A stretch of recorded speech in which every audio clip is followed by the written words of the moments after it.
You can jump in the front row. Nobody else wants to. Come on up, ladies.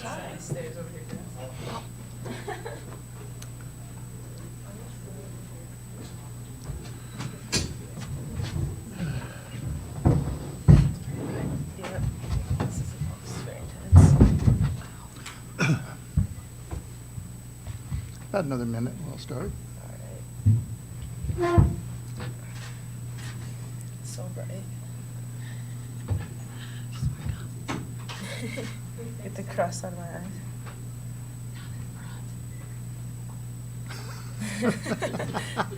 She's the boss. I know, yeah. All right. Are we ready, Austin? It's early. Okay, we'll go ahead and begin. Welcome to our first press conference of the day. We'll start with the players for 15 minutes, then we'll bring a coach in as our normal process. If you're in the room, raise your hand. Susan will get you a microphone so that we get everything recorded and transcribed. We are also running this on Zoom, and we may have questions on Zoom, but we'll work for the room first. If you have a question for players, you can address it to either player. If you address it to both, then I'll call on one of you to start, ladies, as we go. Okay. First question. Back. Jim Alex, Post Interview, Spokane. Just wanted to talk to both of you guys about the Big Ten, especially, well, Jazz, I wanted you to start Big Ten, Pac-12, and how they compared from your perspective, first of all. I definitely think it is quicker here and more physical in the Big Ten. I also think that the depth of the Big Ten, as in like the top 10 teams, are absolutely incredible. And I think in the Pac-12 you have those couple of teams that are like dynamite, and then it kind of drops off a little bit. I think the Big Ten is very consistently good. I guess sailing on that same question, the competitiveness and how that schedule in the Big Ten for both players has toughened you for the postseason. Yeah, kind of like Jazz said, like every team's tough. Going into any game, you have to be ready to play and be prepared. So I guess that kind of just prepares us in the aspect of you never really know who you're going to get in the draw for the NCAA tournament, but you have to be ready to go. Your scout has to be good, be ready to play. Other questions?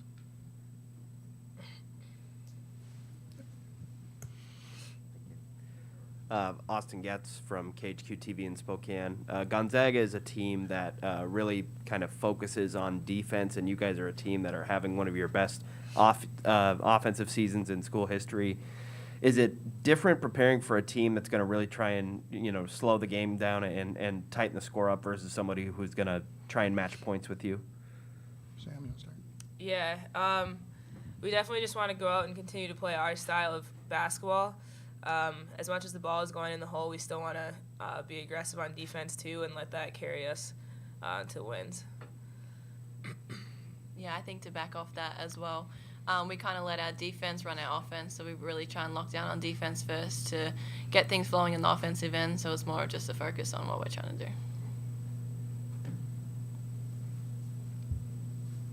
Okay, anyone else? For both players, any key moment in this season that made you feel like this is going to be a bona fide tournament-level team?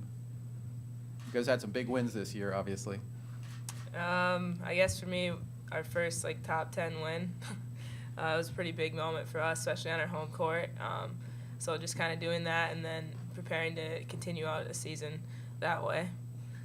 Yeah, I also think that the Big Ten tournament was a big telling moment for us as well. We had beaten top 10 teams previously, but to go ahead at the back end of the season to show we're still fighting and still ready to go into this tournament with that win under our belt is really important, I think. Let me also mention for the Zoom participants, if you have a question, if you would click on the raise hand button on your Zoom call, and we can call on you as we get there. Other questions in the room? For either player, obviously you've had a chance to scout Gonzaga now, and what are your impressions of GU? I think that they run a lot of sets. They're a very well executed team. I mean, they're very good at finding the open player. They're very good out of on balls. They like to push the paces. A lot of things that we need to lock down in scout, and I think they're a very impressive team.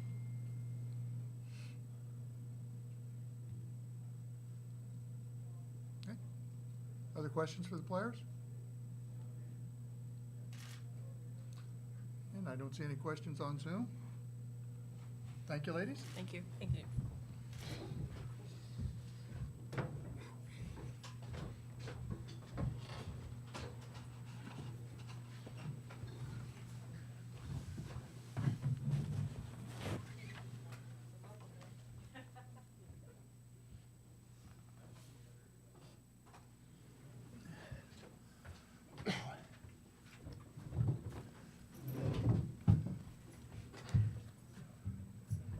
Okay, we'll start with, for Coach Williams.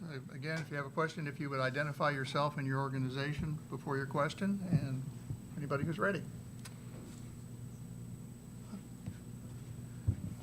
Jim Allen, spokesman review, Spokane, Washington. Congratulations on a great season. Can you talk about the conference a little bit, Big Ten, and how it's toughened this team? Obviously, you competed very well. Yeah, I mean, we tried to do the best we could this year to put together a very quality non-conference opponent to try to prepare us for Big Ten play. And then we are very confident that the rigors of the Big Ten conference will prepare us for this time of year and tournament time. I think the Big Ten this year, top to bottom, was incredibly competitive. And with the 5 teams that we played twice, the 2 plays, the way that 18-game Big Ten schedule just is a grind. And for us to make a little run in the conference tournament and knock off Michigan, get to the semifinal game, and you know, I think built some confidence for our team and has sharpened us up and prepared us for hopefully what we're going to face here in the Big Ten, I mean in the NCAA tournament.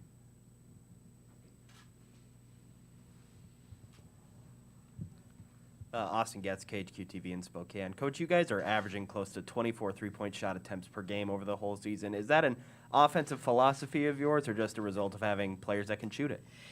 Yeah, no, I wouldn't say that that's just an offensive philosophy. I think that what we've really attacked is to be able to have balance, and we want to be able to attack the paint. And I think we've proven this year that we've won games where we've really dominated with points in the paint, and we've won games where we've hit quite a few threes. But I think a lot of it starts with inside-outside action, and when we have teams and defenses that collapse on our post players and try to collapse on penetration, then that usually leads to some better looks from the perimeter for us. But I think you know, our focus has always been consistently on having that balanced scoring.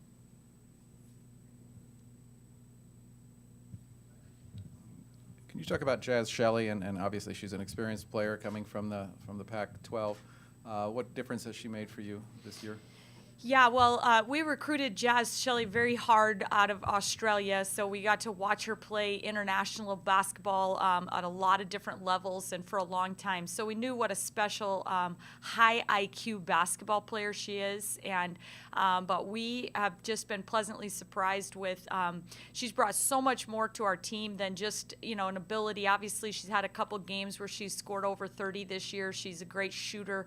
But the big thing, you know, we knew she's a great passer. She sees the floor well. She makes everybody on the team better. But she really, you know, our media voted her on the all-defensive team in the Big Ten this year. I think her contributions on that side of the ball, as well as the way she's gotten involved with rebounding for our team, just shows the versatility that she has as a basketball player, and she's been a catalyst without question for this group.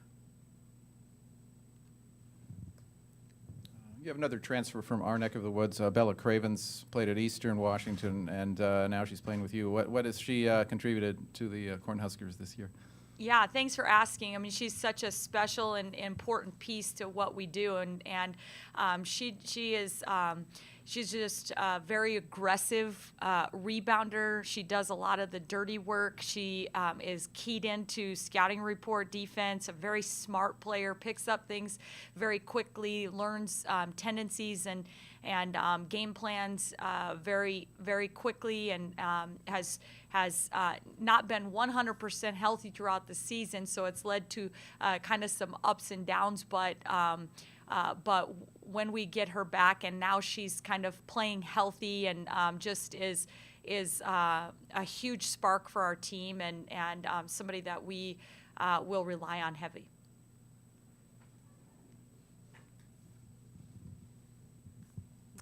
Coach, Gonzaga is a offense that kind of has a few different players that can score rather than one player specifically. What's the difference between preparing for a team that doesn't really have a go-to person on offense rather than somebody who does? Yeah, it's funny that I just been up here trying to talk about our desire to work for balance, and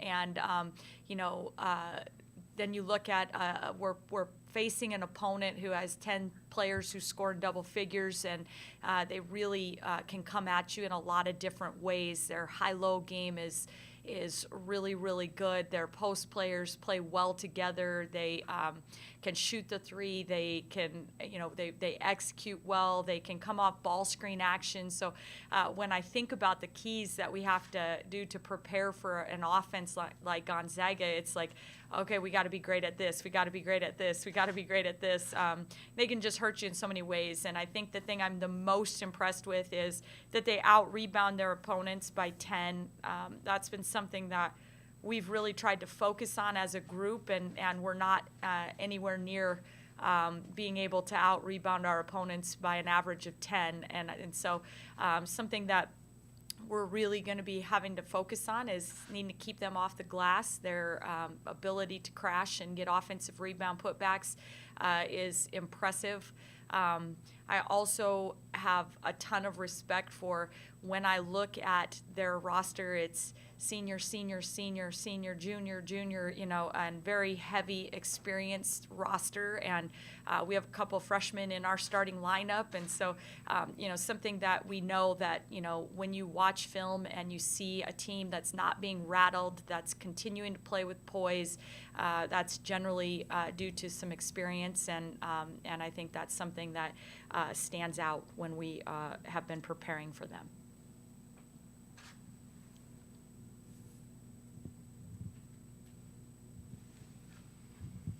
Hi, Matt Coatney, Huskers Radio Network. Amy, you've got Sam Heiby, who is here at her first NCAA tournament. She's a captain. You used to have to rely on her to carry the load for your team, but now with your freshman you just mentioned, with the transfer of Jazz Shelly and just a really deep roster, how has her role changed, and how happy are you for her as a captain that she gets to see the NCAA tournament after all she's been through with you? Yeah, it's really kind of hard to put into words just how special that is for Sam to be here. I know how much she's really put into this, and she's had to really adjust her role and everything I've ever asked. It's like 1 year ago it was, hey, look, you're going to have to bring the ball down the floor under pressure every time. And you're going to have to score, for us to be successful. And you're going to have to set other people up. And you're going to have to, and not only just scoring, but we need you to lead our team in rebounding. And we need you to pirate the basketball and defensively kind of be our key. And everything I've ever asked of that kid, she has embraced it and just said, okay, whatever you need of me, coach. And to see her sitting up here with the March Madness behind her, just pretty special, and just really proud of her and thankful for all she's poured into our program. And now just excited to watch her be able to excel on this stage and really just bring it full circle.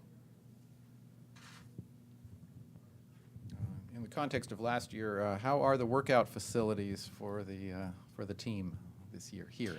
Yeah, thank you for asking, but to be honest, I really don't even know.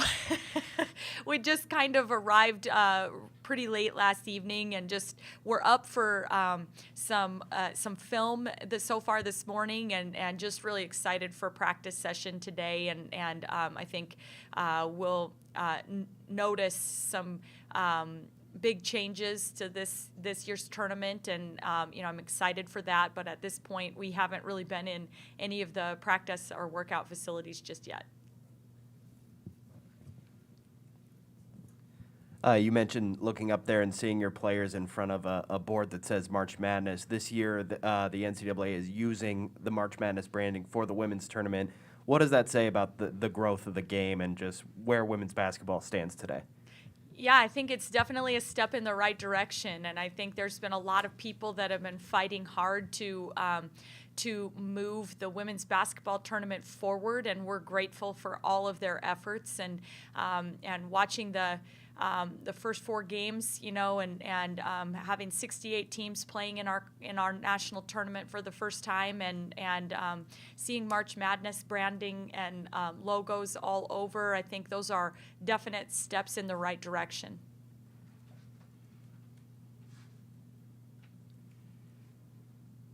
Okay, any other questions from the room? And I don't see any hands from Zoom. Does anybody on Zoom have any questions? Okay, Coach, thank you very much. Thank you. Okay, recording of this will be available.